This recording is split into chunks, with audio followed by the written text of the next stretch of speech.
single radar ping echoed across the South China Sea at 0300 hours. On one side, a Chinese surveillance ship shadowing a U.S. carrier group. On the other, silent decks, no weapons raised, but every sensor alive. Any threats and provocations are futile and will never succeed. China's competent authorities have clarified its position on rare earth export control policies. This is also in line with international practice.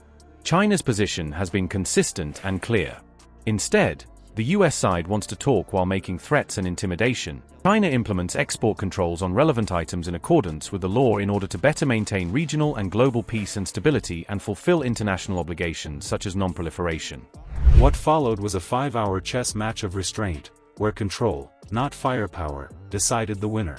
In this episode, we break down the exact moment China crossed the invisible red line, and why the US Navy's calm silence sent a louder message than any missile ever could. Before we move on, I'd like to ask you a small favor. If you appreciate this content, please take a second to like this video and subscribe to the channel. Over 98% of you watch the videos without subscribing. It costs you nothing, but it makes a huge difference to us.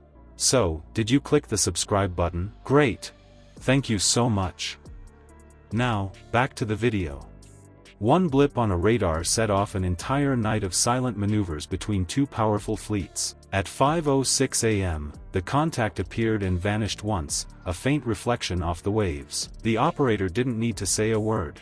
Every console on the bridge came alive. That single return meant something new had entered the carrier group's sensor field, something sharp, deliberate, and unnervingly quiet. The US carrier stayed on course, its security bubble tightening as the radar team confirmed, unknown vessel, low profile, possible intelligence collector. The Tianwang Jing moved like a shadow sliding along the edge of a floodlight. She stayed just at the boundary of polite distance, inside international waters but close enough to taste the radar energy from the carrier's escorts. Her mission wasn't confrontation, it was mapping. Each sweep of her antenna array was designed to collect radar signatures, transmission habits, and acoustic fingerprints. This was gray zone warfare at sea, legal on paper, provocative in practice. A probe disguised as routine monitoring. Chinese operators on board cycled their transmitters at irregular intervals. One moment they broadcast a civilian code from a fishing trawler database. The next, the signature went dark, replaced by a burst of encrypted packet bursts typical of military intel platforms. It wasn't sloppy, it was intentional camouflage meant to force classification teams aboard the US ships to re-identify the contact again and again. Each change tested how fast the Americans reacted, how long it took to adjust radar filters, how tightly their formation responded. Meanwhile, the US carrier group activated its defense net without firing a shot. Above, a Hawkeye aircraft turned in slow circles, its radar dome cutting through clouds in wide sweeps that linked every ship below into a unified awareness grid. Each destroyer in the screen, Arleigh Burke class, built for precision tracking, cross-fed data into the cruiser's combat system, forming what sailors called a watch net. Those digital lines drew an invisible cage around the spy ship. Every time it shifted bearing or signal pattern, the grid flexed and updated. This silent choreography illustrated the Navy's core deterrent triad: identify, deter, measure. Identify the actor, deter without hostility, and measure intent through reaction speed. You could see it play out in real time, the radar teams holding firm even as the Chinese vessel crept nearer, electronic warfare teams refusing to jam back despite layered provocation. The measure wasn't in weapons range, it was in impulse control. On the cruiser Shiloh, the officer of the deck gave a short order.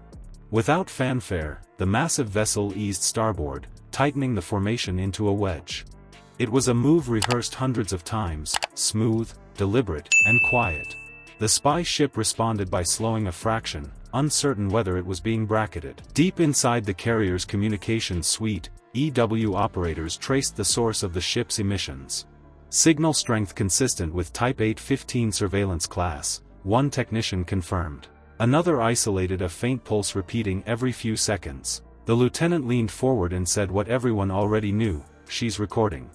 Those pulses were like fingerprints. Each pattern carried an electronic accent that could reveal the vessel's exact subtype and even what hardware upgrades it carried. The US team recorded every burst, tagging frequency bands, encryption rhythm, and power variation. Within hours, analysts would know more about the Tianwang-Jing's capabilities than its own crew suspected. The restraint wasn't weakness, it was intelligence gathering under control. The longer the shadowing continued, the more the balance of observation tipped. The Chinese crew thought they were collecting classified signatures. In reality, their own emissions were feeding data into US intelligence archives. The carrier group's calm, unshifting formation sent a precise message: discipline under pressure is its own form of deterrence. For every mile the Chinese vessel held its line, the Americans mapped its behavior pattern just a little clearer. Analysts later called this night the first micro-test, a deliberate feeler to chart where Washington's operational red line really sat. At what range, under what signal profile, does a US task force react? That's the data Beijing needed to build its next strategy. But the very method exposed. The probe revealed hierarchy, equipment class, and even communication style. By staying silent, the US group made their opponent talk, a reversal that every intelligence officer recognizes as a tactical victory. When dawn started to blur the horizon, Tianwang-Jing broke course and eased back toward commercial lanes. No broadcasts, no acknowledgement. She left only static and an empty radar trace. For the Americans watching her fade, the silence confirmed success. No escalation, no confusion among the fleet, only perfect coordination across every screen. That restraint became the weapon. The spy ship walked away with data of limited worth, while the carrier group walked away unified. The night had proven something larger, that precision control can outmatch provocation every time. But this engagement was only phase 1. Hours later, a second maneuver would break the rhythm of calm observation and test both sides' composure at a range far more dangerous than before. The battle was never about rounds fired. It was about rhythm, judgment, and who controlled the timeline. In that quiet exchange, timing became power, and silence became strategy. Both fleets learned the same truth: mastery isn't measured by aggression but by patience under threat. Power today is counted in seconds of restraint, not decibels of warning. It's a race to stay calm while the world listens for a misstep.